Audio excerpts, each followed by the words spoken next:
কুড়িগ্রামের চিলমারীতে ষষ্ঠ উপজেলা পরিষদ নির্বাচন সুষ্ঠু, সুন্দর ও নিরপেক্ষভাবে সম্পন্ন লক্ষ্যে কুড়িগ্রাম জেলা পুলিশের ব্রিফিং অনুষ্ঠিত হয়েছে। সোমবার দুপুর 2টায় কুড়িগ্রাম জেলা পুলিশ সুপার আল আসাদ মোহাম্মদ মাহফুজুল ইসলামের সভাপতিত্বে চিলমারী মডেল থানা মাঠে এ ব্রিফিং অনুষ্ঠিত হয়।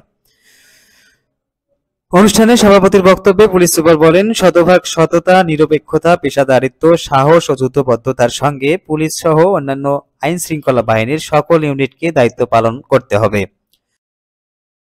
যেখানে আমরা খুব সুস্পষ্ট বলেছি, কেউ যদি একটু চুল পরিমাণ এদিক ওদিক করার চেষ্টা করে, আপনি নিশ্চিত থাকেন ইনস্ট্যান্টলি তার সাজা হবে।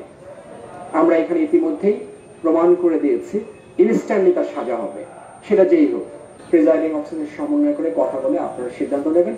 এবং আমরা আপনাদেরকে বলছি, এখানে আমরা যারা আছি এই মানুষগুলো আনটিল অ্যান্ড আনলেস, যতক্ষণ পর্যন্ত আপনি নির্বাচনকে সুষ্ঠু, নিরপেক্ষ, অবাধ করে মালামাল নিয়ে বাসায় না ফিরছেন, ততক্ষণ পর্যন্ত আপনার এসপি ঘুমাবে না।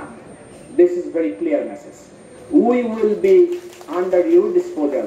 আমরা বেসিক্যালি আপনাদের ডিসপোজালেই থাকবো আনটিল অ্যান্ড আনলেস আমাদের একজন সদস্য, it may be Ansar, it may be police, whoever, যতক্ষণ পর্যন্ত আপনি সেফলি বাসায় না চলে আসবেন, ততক্ষণ পর্যন্ত এই command staff they will not sleep, তারা ঘুমাবে না।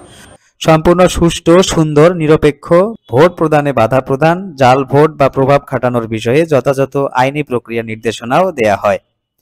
ব্রিফিং অনুষ্ঠানে অন্যান্যের মধ্যে উপস্থিত বক্তব্য রাখেন চিলমারী উপজেলা নির্বাহী অফিসার মোহাম্মদ মিনহাজুল ইসলাম, জেলা আনসার ও বিডিবি অফিসার মোহাম্মদ নাহিদ হাসান, অতিরিক্ত police super crime and ops Mohammad Sajjad Hossain, Kurigram Sadar সার্কেলের অতিরিক্ত পুলিশ সুপার ওয়াহিদুন নবী, উলিপুর সার্কেলের অতিরিক্ত পুলিশ সুপার মহিবুল ইসলাম, রৌমারী সার্কেলের অতিরিক্ত পুলিশ সুপার মোহাম্মদ মমিনুল ইসলাম, চিলমারী মডেল থানার অফিসার ইনচার্জ মোহাম্মদ মোজাম্মেল হক, রৌমারী থানার অফিসার ইনচার্জ আব্দুল্লাহ হিল জামান, চর রাজীবপুর থানার অফিসার ইনচার্জ মোহাম্মদ আশিকুর রহমান, ঢুসমারা থানার অফিসার ইনচার্জ মোহাম্মদ আবু সাইম প্রমুখ।